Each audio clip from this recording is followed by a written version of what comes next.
Good afternoon. It's Tuesday, the 19th of June 2018, just after 1 o'clock. Welcome to UK Column News. Your host today, Mike Robinson, and myself, Brian Gerrish. Nearly midsummer, Mike, already. Well, Jens Stoltenberg has decided he had to write in The Guardian. It's quite incredible. Europe and North America need to stay united now more than ever. He's basically saying that the relationship between Europe and North America is at risk. So it is an incredible thing that Stoltenberg is writing in this tome. What does he have to say? Well, he's meeting Theresa May on Thursday. He's looking forward to that. And he said that since the alliance was created almost 70 years ago, the people of Europe and North America have enjoyed an unprecedented period of peace and prosperity. But at the political level, the ties that bind us are under strain. There are real differences between the United States and other allies over issues such as trade, climate change, and the Iran nuclear agreement. These disagreements are real and they won't disappear overnight. In fact, nowhere is it written in stone that the transatlantic bond will always thrive. That doesn't, however, mean that its breakdown is inevitable. We can maintain it and all the mutual benefits that derive from it. So this is another voice joining to the European voices that are, shall we say, concerned about the direction that Donald Trump is taking at the moment. He's clearly starting to look east well, not only looking at Korea and China, but also Russia, as we'll come on to in a second. Stoltenberg's, perhaps unsurprisingly, Stoltenberg's comments reflected in this Atlantic Council article, Avoiding a NATO Train Wreck. Have a look at that. Now, well, there's a couple of things that could possibly be at the bottom of this. The first is this, which if we go back to May last year, Donald Trump at the inauguration of the new NATO headquarters, and it is a fantastic building, isn't it? Good value for money there for the taxpayer. But he was helping open that building. Greenhouse, I think it is, Mike. Well, it's a greenhouse. Yes, this is just the walkway into the building. This isn't even the building. So anyway, you can see the arrayed great and good leaders of NATO standing beside Trump there, and of course he gave them a very hard time about the fact that they're not contributing very much money into the NATO budget. Well, Jens Stoltenberg can't be complaining too much about that because he would always like to see NATO leaders giving more money into the NATO budget. Even the UK is on Trump's hit list over this one. He wants to see them putting more money into defence. Don't think it's that quite so much as this, because as many people now recognising in the US press at least, Donald Trump is absolutely determined to have a summit with Vladimir Putin. And well, this particularly has Theresa May hopping mad. There's no stopping him, according to this article from Susan Glasser, in the New Yorker. There's no stopping him. Trump insists on a Putin summit. Of course, this follows on from the meeting with Kim Jong-un. And the article says, now Russia experts inside and outside the US government are bracing themselves for a formal announcement of the summit, which is likely to happen as early as July, when Trump will be in Europe for the annual meeting of the NATO alliance. Now, according to Reuters today, the Kremlin says that there won't be a meeting before the NATO summit, but it still could take place immediately afterwards. Negotiations, the New Yorker article says, got serious after Trump ignored his aides' do not congratulate, all capitals warning, whenever he was due to be making a telephone call to Vladimir Putin on his re-election. Trump invited Putin to the White House. Glasser says that this isn't very likely. This is what Patrick said yesterday, in fact, when we were discussing this subject. Not very likely that Putin will come to the White House or that Trump will go to Moscow. Much more likely that Austria will host this. Trump's pursuit of a one-on-one with Putin mirrors his spur-of-the-moment decision to meet with the North Korean leader, a major policy move carried out in spite of his advisors, not because of them, and little genuine support for either Republicans or Democrats. Trump has increasingly acted like a president unbound, undeterred by the troublesome policies that would make a Putin summit unimaginable at this point in any other presidency. So we watch with interest because his determination, it seems, to go his own way is not only being met with the ire of Theresa May and the other European leaders, but also from people within his own administration. It's an incredible situation, Mike, and of course we've got the football going on at the moment. I very, very, very rarely listen to football, but I did listen to some of it in the car yesterday evening, early evening. So we're prepared to play football in Russia, but we mustn't have any dialogue with them as to whether we could stop the next world war. No. Remarkable logic, isn't it? Absolutely. And of course, how did the BBC help the whole process? Well, the BBC concentrated on the fact that there were unfortunately some little flies causing problems to the overpaid footballers in the stadium. And the BBC went on and on and on and on about these terrible little flies. They didn't bite, Mike, and nobody said they bit, so it wasn't a problem you got bitten by the flies, but there were these flies, and that became the centre of the BBC's reporting on the football. Yes, well, we'll come on to a bit more of that later on. Of the BBC, yeah. Yes, indeed. And the attacks on Russia. But anyway, what a Turkey. Well, this is related to NATO, in fact, because, well, Turkey has really hacked NATO off and everybody in the West, and not least the United States. So what's happened is that Turkey now has been removed from the F-35 program by the United States. At least there's a suspension of deliveries on F-35 jets to Turkey and also parts for jets to Turkey. Well, what did the Turkish Prime Minister have to say about this? Ankara will not abandon the purchase of Russian S-400 systems despite US Senate decision to block F-35 supplies to Turkey. So Turkey, as we have mentioned before, determined to get hold of some S-400s. NATO and the West not very keen on that. They don't want this mix of Russian and NATO systems in Turkey. So the United States decided to stop Turkey getting hold of F-35 parts. Now this is a real problem, Brian, because of course Turkey is going to be responsible, or is supposed to be responsible, for the maintenance of Britain's F-35 engines. That's an incredible statement, isn't it? Yes. So we're in a pretty difficult situation. Britain can't get its F-35s maintained because Turkey has been shut out of the F-35 program. It's quite an interesting... And it would be foolish to think that we should perhaps maintain our own F-35s. Yes. We should actually have people leaving school, being trained, put through apprenticeships, developing the skills necessary to work on high-tech equipment like that. That would be very bad. We need Turkey to cover that role for us because, of course, the country is simply being dismantled in front of our eyes. Well, I mean, the F-35 is a comedy that just keeps on giving. It's amazing. Okay, well, let's see how Westminster is going to solve these problems, because our illustrious Defence Committee has been meeting. This is the lead gentleman, Julian Lewis, the chairman. Some quite extraordinary stuff coming out here.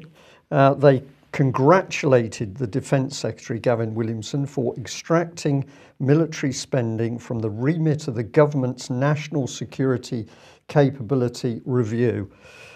Stay with it, because this is quite complex. So there we are. We congratulated Gavin Williams. So there we are. The NSCR, so that's your National Security Capability Review, fiscally neutral nature, risk deep cuts in parts of the armed forces, such as the potential loss of the assault ships Albion and Bulwark, and created the perverse situation that a review prompted by intensified threats could result in reductions in capability. Right. So if we put that in simple language, we've got a system in government that when you identify that the threats to the country are increasing, we deal with it by actually reducing our capability to deal with the threat. And that's simply described as a bit of a perverse situation. It's not utter chaos, it's not deliberate treason on the nation. We've got a bit of a perverse situation where we tell the public that they're under greater and greater threat, particularly from terrorism and Russia, and then what do? We start to rip the military apart. Well, the objective for them is beyond 2%. They want to spend more than 2% of the GDP on defence. And I've added the extra label here that just as with the NHS, the deliberately created chaos in the armed forces is hidden under the smokescreen of insufficient cash. So what can we give in detail on this? Well, this is a bit more. The report said this. It warned of serious deficiencies in the quantities of armoured vehicles and artillery available to the British Army, the lack of vehicle-mounted anti-tank weapons and self-propelled artillery, as well as the need for modernisation of rocket artillery. And all of this has left the Army at a serious risk of being outgunned by its Russian counterpart. I mean, this is fantasy land again, Mike, but what they are saying is basically the British military, whether it's the Navy or the Army, simply can't function, and this is a deliberately created situation for which the MPs need to be held accountable. And it seems to be based on the premise that we have a Russian counterpart, that is our enemy. Well, and that we are capable of taking on the Russians. So, I mean, this is just the nonsense of Salisbury and Novichok. What else did they talk about? Well, they said other defence needs identified by the committee included this: greater anti-submarine warfare capacity. Now, this has got to be effectively a lie by omission, because the Telegraph, at least as one of the mainstream papers, was reporting at least 6-9 months ago that we didn't really have any submarines at sea, and that was correct. So to say that we need to enhance anti-submarine warfare capacity is simply a smokescreen over the top of what's really happening. The generation of a Royal Navy carrier group capable of protecting the new Queen Elizabeth class aircraft carriers without depending on other states. There's the key, because they're now admitting that we've got aircraft carriers without aircraft, but if they had aircraft, we couldn't defend them without the use of European navies. And this is the clue as to what's going on. The maintenance of the target strength of the regular army at a minimum of 82,000 personnel. Well, speak to anybody in the army and they will tell you that by the time you've taken out all of the logistics and the other non-combatant arms of the armed services, they haven't got enough people to do the job. So that's a half-truth as well. And then it says a layered air defence system to protect the war-fighting division. This means to me that we can only now put roughly 15,000 people into any form of battle, and even if we did, we can't defend them properly because we haven't got an air defence system. So what we've got is chaos today, but it's sold as this is all going to be fixed tomorrow. That's the jam for tomorrow.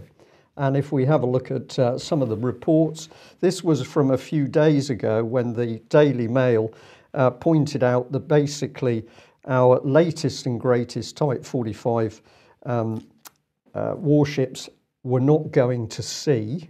So it put some statistics in here. They can't sail, and they're taking the mickey because they've had problems sailing in warm water. Spent 80% of the year in dock. If I may jump back to my time serving in the Royal Navy, when I was on board a steam-powered frigate, which of course needed a lot of maintenance, we were still managing over 60% of the time at sea. And we're here in 2018, and we've now got some of these ships that have spent a year in port because they're non-operational. This was a little comment that went with it. It said that in the article last December, Britain had no major warships on operations anywhere in the world for the first time in living memory. So the facts are all there in plain sight, but Westminster is simply making up a story that the problem is that there's no money. This isn't the result of no money. This is the result of chaos in the design and procurement of warships and other equipment. So if we have a look at how the Ministry of Defence lies to the public, this is the slide we need. And what do they have to say? Well, the Royal Navy has a truly global presence with 25 ships and submarines currently at sea. This cannot be true. This cannot be true unless they are counting these little tiny university training vessels, and we're to believe that they are helping to defend the globe, as it were.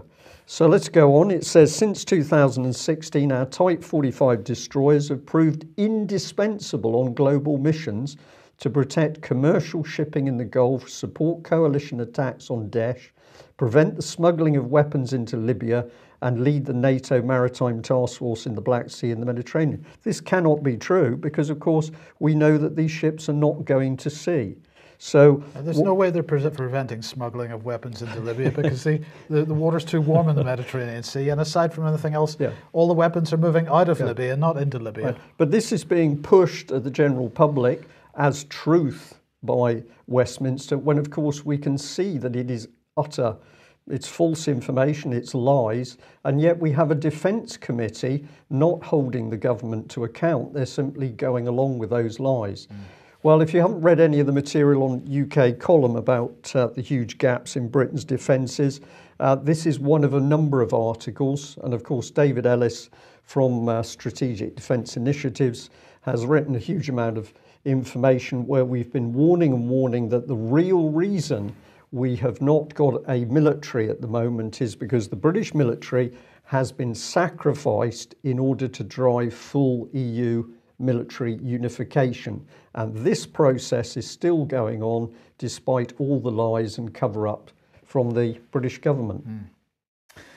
Okay, NHS, Brian, over the last, well, I think it was 2 weeks ago, we reported covered the rise in deaths, apparently, in England and Wales through the NHS, unexplained at this point, up until today, because the Telegraph has it. Here we go.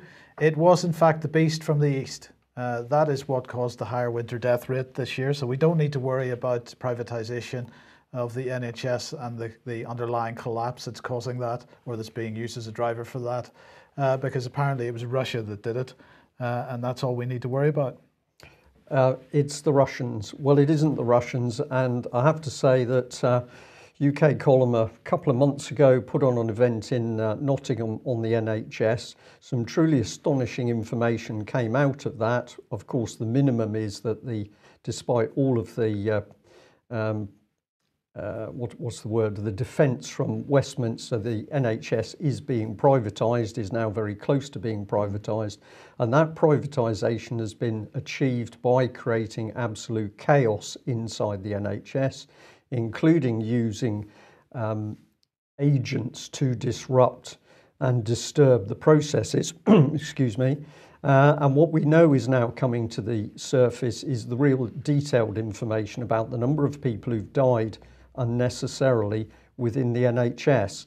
Now, this is one report that's come to light over the last couple of days, that we've had an inquiry going on as to deaths at the Gosport War Memorial Hospital between 1988 and 2000.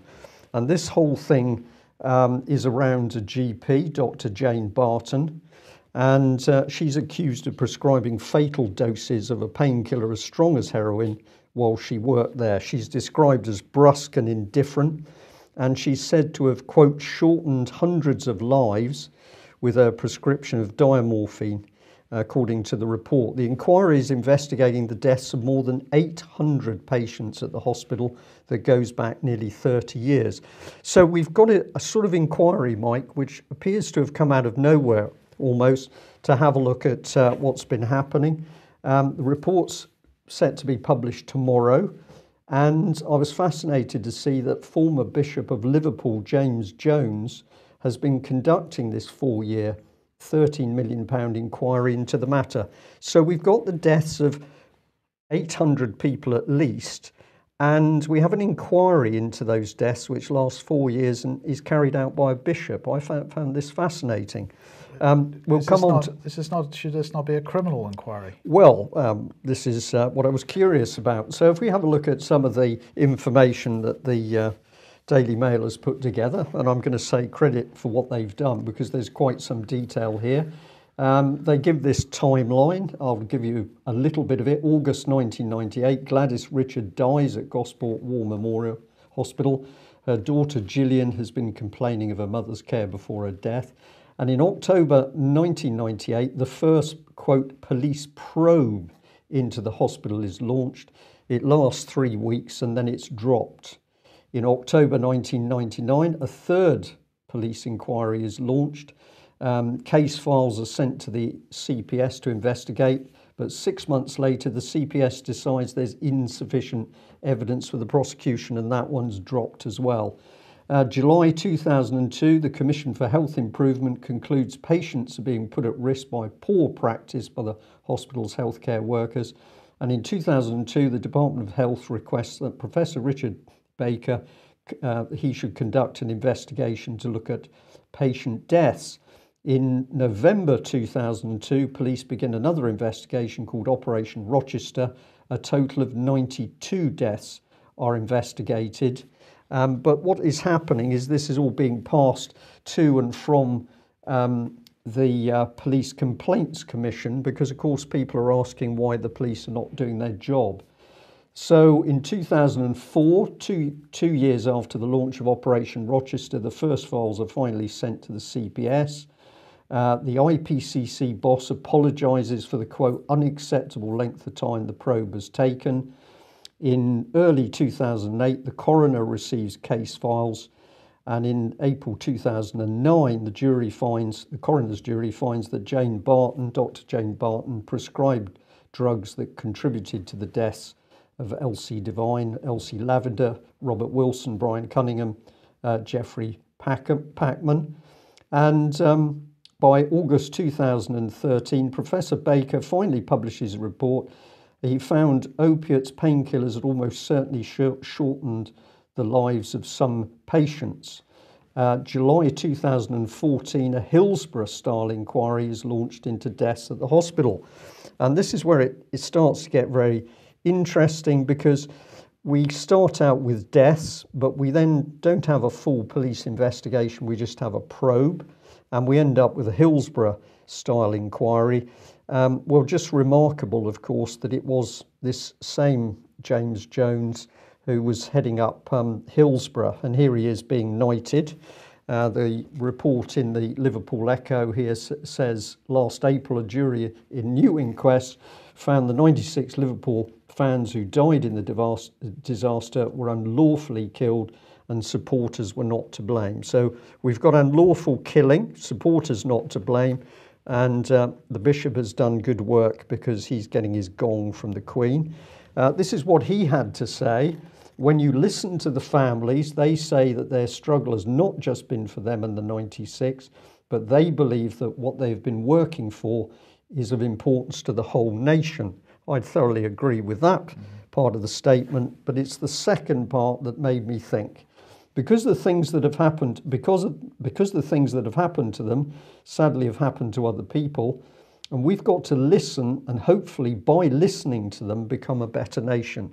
We're not going to do anything about it. We're just going to listen to what people have to say. And is this not a matter for the police?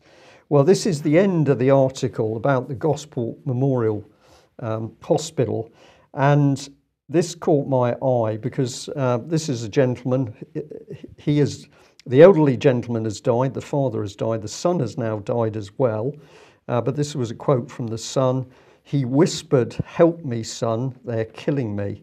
I said, "No, they're not, Dad. They're trying to do their best for you." And the next day, the father was in a coma and never recovered. And the son said, "I'm heartbroken. Dad knew he was going to be killed." And what I found particularly poignant about this, Mike, of course, is the key question is, was he killed or was he murdered? We still have no proper police investigation to what's gone on here. And we're told in this inquiry that they're not necessarily going to pass it forward for the police to investigate, even though we're now up to 800 people. So is it the case then that whether the police investigated properly is outside the scope of this inquiry? Oh, who knows? Who knows? Because, of course, the government set up the inquiry. Well, shouldn't the government have gone straight through the Home Office and said, this is essentially a potential murder inquiry for the police? But what UK Column can say to our audience today is, for the information that's been coming into us over the last 2 years, 800 is a tiny fraction of the total number of particularly elderly, but also other vulnerable patients, young children, for example, dying unnecessarily in hospitals, for which there is absolutely no investigation. And of course, if you're over 80 now, your death certificate can simply be signed off as died of old age. And that is what's happening. So if you've not listened to this interview that I carried out with Dr. Mark Jones, suggest you have a listen to it on the Dispatches from the Front, Mechanics of Modern Murder, Part 1, in which Mark Jones, who has a great deal of experience in the NHS and certainly with their statistics, is talking about the reality of what started to go on in the NHS. And I'm going to add, Mike, I don't think this is accidental, because if you talk to the staff in the NHS who are deeply concerned about what's going on, they are starting to say this is part of a deliberately driven breakdown of the NHS. Who does it possibly help? Those who say, well, we need to ditch the NHS because we need an American-style privatised health insurance system. It's unbelievably serious stuff. Yes. Now, serious comment for Brexit voters here, because I'm finding the approach of the Leave campaigners increasingly problematic. This is a graphic that they were tweeting out today from leave.eu. The sabotage continues. The unelected House of Lords continues its quest to derail the will of the people. Now, I'm not going to say that there are no problems with the House of Lords, but I am going to say that if there are problems with the House of Lords, that those problems have been created by Tony Blair and by David Cameron and by Nick Clegg and by Theresa May. And here we have the Leave campaign compounding those problems and calling for the removal of the House of Lords. Now, it staggers me that the Leave campaigners seem to trust up to a point the Conservative Party to deliver on Brexit. Okay, in the last 2 or 3 months, they're getting a little jittery about it, but up until now, they have been trusting this. And here they are pushing forward with a long time Tory and Labour agenda to undermine the constitutional arrangements of this country. And I've got to say, who's right front and centre on this? It is Nigel Farage. And if Leave campaigners, if Brexit campaigners are not able to get to grips with what is being done under the veneer of Brexit at the moment, and the destruction of Britain's constitution is one of the fundamental things which is being done under the veneer of Brexit, then we are in real trouble. Because if now we have Brexit campaigners getting on board with a long-time policy of the British establishment, I don't really know what else to say about that. People have got to take a step back and actually look seriously at what is being promoted in the name of Brexit at the moment.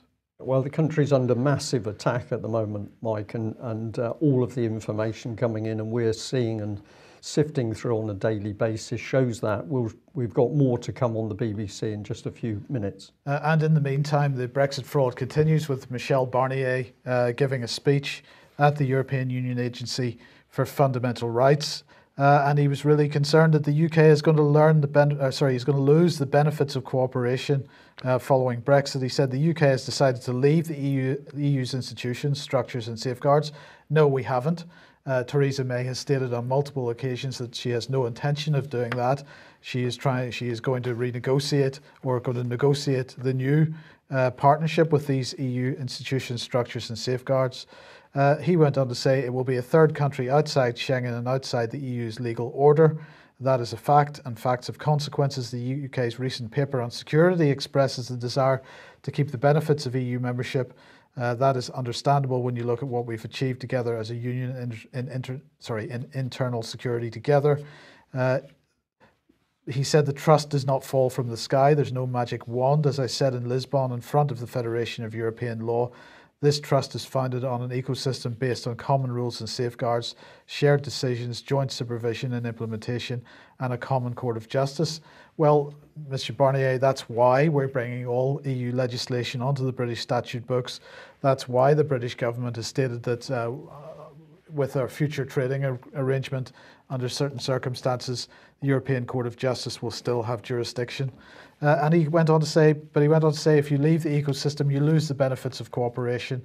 You're a third country because you've decided to be so, and you need to build a new relationship. Yes, indeed, you need to build a new relationship. If you want a new relationship, Theresa May has said that she wants to build a new relationship with a greater breadth and a greater depth than we've ever seen before.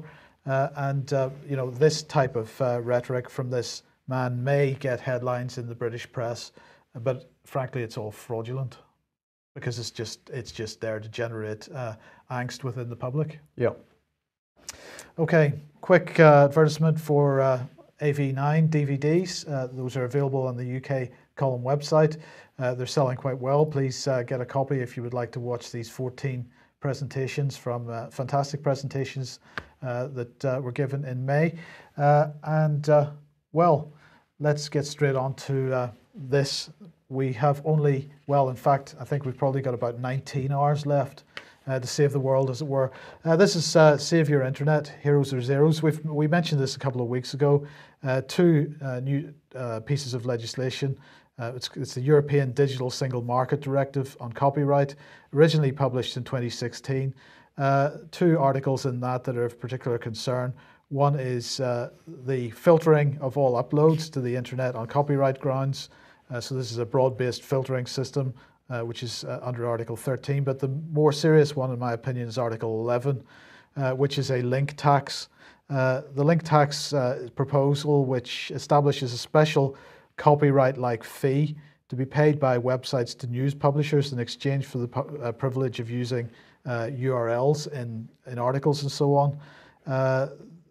The key point about this was, aside from as despicable as that is on its own, the key point about this was that this was being couched in the language of being an unalienable right, which means that even if a news publisher was prepared to waive the so-called link tax, waive the fee on this, it would be unlawful for them to do so.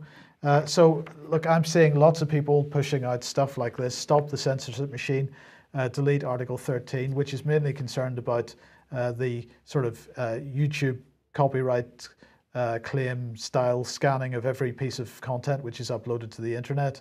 That is bad enough, but I think Article 11 is the one that deserves the greater concern. But not very long now, just today, to get in contact with any members of the European Parliament that you might want to contact to try to convince them to vote against this. And why do we need to do that?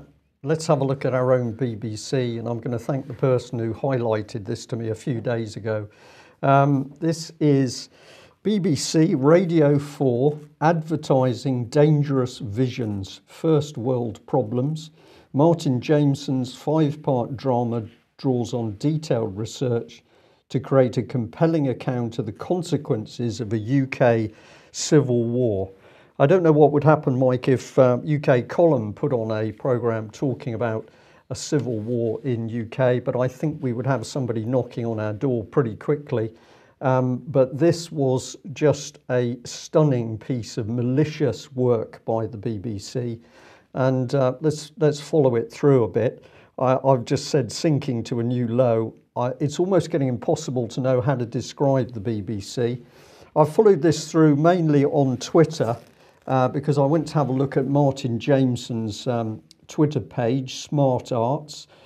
This was one of the tweets here from BBC Radio Drama. Catch up with the first instalment of First World Problems, a compelling and human account of what civil war in Britain could do to us all. And somebody posted underneath a compelling and disturbing drama about the breakdown of society in UK.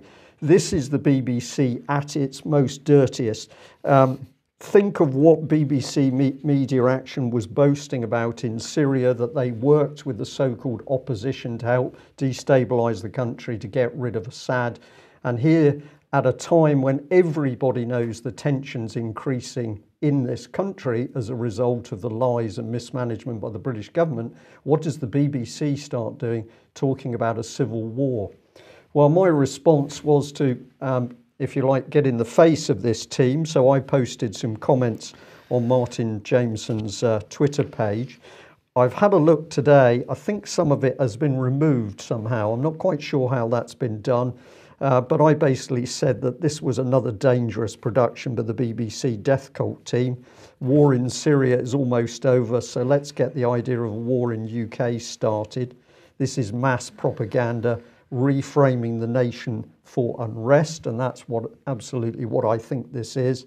There was a tweet that I found where Martin Jameson is snickering about this and promoting the death cult bit as being quite a good label for the BBC. So just astonishing. Here's the team. I think the gentleman on the right is Martin Jameson. He seems to fit his own Twitter image. And what do we describe these people as? Smirking, giggling. I mean, they're not very old. Do they really understand what they're doing here? But it's the arrogance of the team that's put this together, that as we know that under the surface, all sorts of tension in this country, this is what the BBC is promoting. So this is another tweet that I came across. Let me just bring this up on screen. So this is part of the debate. Horrified by recent political turmoil, have a listen to this, quote, fantastic radio drama about a new British civil war. It'll shit you up, apologies for that, it'll shit you up even more. It's like a Threads for the modern age. Now this expression was then pushed around by a number of people as a good description of what this programme is about.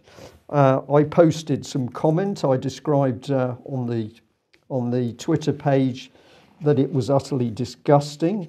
Real war is death, destruction, suffering, and for you it's a joke as it'll shit you up. This is BBC language, not UK column.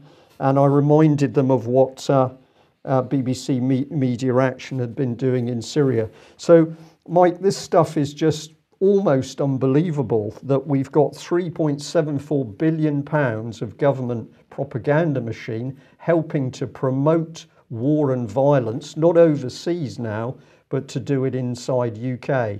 And I'm going to really encourage our audience today to respond to this, get onto the Radio 4 Twitter page, make comment, reasonable, measured comment as to what the BBC is doing here, and challenge the individuals that have produced this stuff. The agenda is to ramp up civil unrest in this country. It's the reason that we've been warning and warning about people getting involved in any form of violence on the streets, because of course if there is that violence, the UK government can crack down with all of the assets that it's put together. And if you want a good example of the danger of that situation, perhaps we should focus on Devon and Cornwall Police's own Sergeant Tangy, who clearly is desperate to be able to use his automatic weapon on the streets of Britain. So really dangerous stuff, Mike, and from the BBC, just utterly appalling. Okay, Theresa May yesterday held a roundtable for social enterprise chief executives in Downing Street. It had the likes of people from Social Enterprise UK, Big Issue, Community and Social Enterprise, Crown Representative, Voluntary Community and Social Enterprise, Tamil Community Housing Association, the Big Issue Group, as I say, London Early Years Foundation, Big Society Capital, ADAPT, Rochdale Borough-wide Housing, and so on. Very interesting. So the press release says this afternoon the Prime Minister hosted social enterprise CEOs and leaders from a range of sectors, including education, health, transport and housing, for a roundtable on Downing Street. And this was really what she was saying. My vision is for a society that focuses on the responsibilities we have to one another, and where all sectors, not just the state, play their part in tackling the challenges facing this country. Now, what were they discussing? Procurement, how the government can protect and expand the role social enterprises can and should play in a public service economy. But look, what is this about? It is the fusion doctrine being developed in front of our eyes. It has been being developed for a long time. But at the heart of it is communitarianism. This is the third way, Tony Blair's third way, which became David Cameron's big society. It's now Theresa May's fusion doctrine. It's communitarianism, a compromise between capitalism and communism. Communitarianism is not fascism, nor is it communism, but it's a synthesis of these opposing ideologies which preceded it. It draws government, business partnerships from fascism and employs group decision-making from communism. It resembles a corporate state in which the elite will work under capitalist rules to continue generating wealth while the working class will be controlled by communist model laws. The communitarian synthesis incorporates not only elements of fascism and communism, but also globalism. And of course, communitarians believe that attaining a healthy society involves the successful merger of all three sectors of society. That's the public sector, the private sector, and the charity sector, the social enterprise sector. We have published a number of articles on this over the years. Here's one from 2010, Our Common Community, another one from 2010, Abusing the System Through NGOs and CSOs. Another one from 2010, Lifting the Veil of Secrecy, one from 2011, just called The Big Society. And not just us talking about it, this is James Delingpole in The Spectator saying communitarianism is a freedom-hating totalitarian philosophy like any other. This is what is being built around us at the moment. Well, while this seemed like a very gentle little meeting of Theresa May, a little round table with Theresa May and all these chief executives from civil society, this is what she's building, and it's not pleasant. It's extremely unpleasant, and the language is so important, Mike, because many of the words that the government ministers and civil servants are using, these are words where we think we know the meaning of the words they're using, but in fact the words are being used in a different way. An example is independence, which of course is being bandied about north of the border. Most people in Scotland believe that means full independence for Scotland, but of course it doesn't. It simply means a brand of independence inside the European Union. Language is key to this, understanding it. Yes. Now, a quick reminder that Reverend Andrew Ashdown is speaking in the Rye Bakery in Frome and Somerset on Friday night, beginning at 6 p.m. I'll be there. Hope to see as many people there as possible. Matthew Hancock has been up to his tricks again. This time he's launched a call for evidence for the Future Telecoms Infrastructure Review. That was announced last month in the industrial strategy, the so-called industrial strategy. This is a cross-government review, apparently, led by the Department for Culture, Media and Sport, Digital Culture, Media and Sport. And it's going to assess whether any additional policy interventions are needed to create conditions for long-term investment in world-class digital connectivity that is seamless, reliable, long-lasting and widely available. Now, when I read that, any additional policy interventions, I was interested to know what he was talking about. But anyway, here's what he said. We in the government are absolutely determined to ensure the country has the telecoms infrastructure it needs to meet the needs of consumers and businesses today and in the future. We're also determined to be a world leader in the deployment of 5G mobile technology. And when I had a look at the documentation that goes alongside this, it says that 5G has the potential to transform the way people and businesses use wireless connectivity, but it is a technology in development. Investment in the rollout of 5G-ready networks should be led by the private sector, but the business case is as yet uncertain. So we're looking at perhaps a fusion doctrine here as well.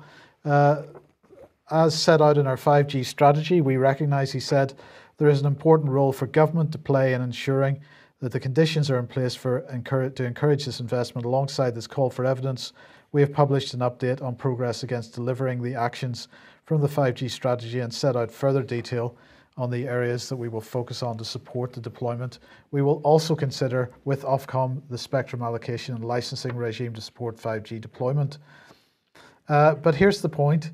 As this goes on, it says this, that they will support 5G network deployment pilots in urban and rural areas by testing approaches to infrastructure sharing, identifying the practical barriers and challenges to deployment, and stimulating demand for new kinds of applications and services. And so they're talking about infrastructure sharing, they're talking about alternative market structures. And so what they're really talking about is they're so determined. They appreciate that 5G is quite possibly, as it's currently architected, quite possibly too expensive to have a competitive market like we perhaps have at the moment in the mobile telecom space. And so the government is going to have to step in and create the 5G infrastructure.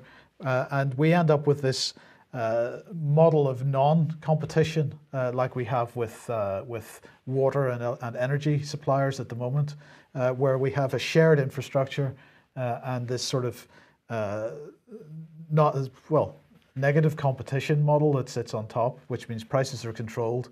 And again, we're looking at communitarianism here. Yeah, because ultimately this system is going to be used to control people. So you don't want a number of hands in the pot. You want the control to rest solely with the government. Well, the UK column has warned and warned for many years that the problems people were experiencing at the bottom of the pile, for want of better words, was also going to affect people higher up, and that is clearly now happening. But we're going to end on some good news. So somebody who's been under fire recently is Noel Edmonds. He's had his business attacked. Well, his business collapsed as a result of fraud and corruption in the banks. He is making a very, very big noise about this. Business Matters here has got a very good article talking about fraud and corruption in the banks. But Noel Edmonds is one of the people now who stepped forward to actually talk about what's going on. We say that nobody is safe from the scale of the fraud and the criminal activity in the banks. And of course, we need people with high profile in the media in general to be seen to be speaking out. So we're going to say to Noel Edmonds, well done. We know that you've put in a lot of hard work to get this thing into the wider press. But we also want to say that this man, the Police and Crime Commissioner for Thames Valley, Anthony Stansfeld, has also been doing really outstanding work. And he is making some statements which we've never seen anybody else brave enough to say. So in the article I've just quoted, he says this: "I find it quite extraordinary that the chairman of the Financial Conduct Authority was the senior partner of KPMG that did the audits of HBOS Bank. They overlooked £1 million fraud and a multi-billion pound hole, probably approaching 40 billion in the accounts, and yet the man went on to become chairman of the Financial Conduct Authority." So the Police and Crime Commissioner here absolutely pointing out this circular system we have where people move through the banks, into the auditing companies, into the regulators, and now it's emerged that there is massive fraud and corruption going on. He is standing up to be counted. So what a tremendous guy this is. He goes on to say this: "People with small debts were bankrupted, then had their assets stolen off them that are worth many times their original debt, and that is divided up between the cronies, in my view, the insolvency practitioners and others, and vast sums of money simply disappears." Where did all the money go from the HBOS case? I think probably at least 600 or 700 million went straight abroad. I think we've only recovered 15 million out of a vastly bigger sum. Who made the money and where is it sitting? So this gentleman has really nailed his colours to the mast. He's talking about not only the fraud and corruption in the banks, but he's talking about the failure of the big auditing companies to tell the truth. And he's also talking about the failure of the government to get to grips with what's going on here. And what he's also pointing out is that where the police attempted to get to grips with this, of course, the police and the fraud office itself simply didn't have the resources to get in and mix it in this scale of fraud. So he's also calling for major changes to the fraud system in order to hold these banks to account. I've got to say, Mike, this is another person who I think the courage it's taken actually for somebody in his position to come forward and start talking about this is really incredible. And I know that one of the things he's experiencing at the moment, of course, is not a lot of help and support from members of Parliament or the government departments such as the Treasury, which you would have expected in a proper world to have said, well, we've got to get to the bottom of what's going on here. So probably we'll end by saying to our audience today, this man, like John Wedger, is a man who's been prepared to stand up and be counted. He needs praise and support from the general public to push through the good work that he started. It's happening though, Mike. We're now starting to see people standing up to be counted. Noel Edmonds, of course, because of the personal hit that he's taken. But this police and crime commissioner is simply doing it because, as he says, this is criminal activity and it's got to be stopped. We'll end there. Thank you very much for joining us. And a very big thank you to people who've sent us some donations over the last few days. This is greatly appreciated. And of course, it's your support that keeps us going. Thanks for joining us. Bye-bye. Bye-bye.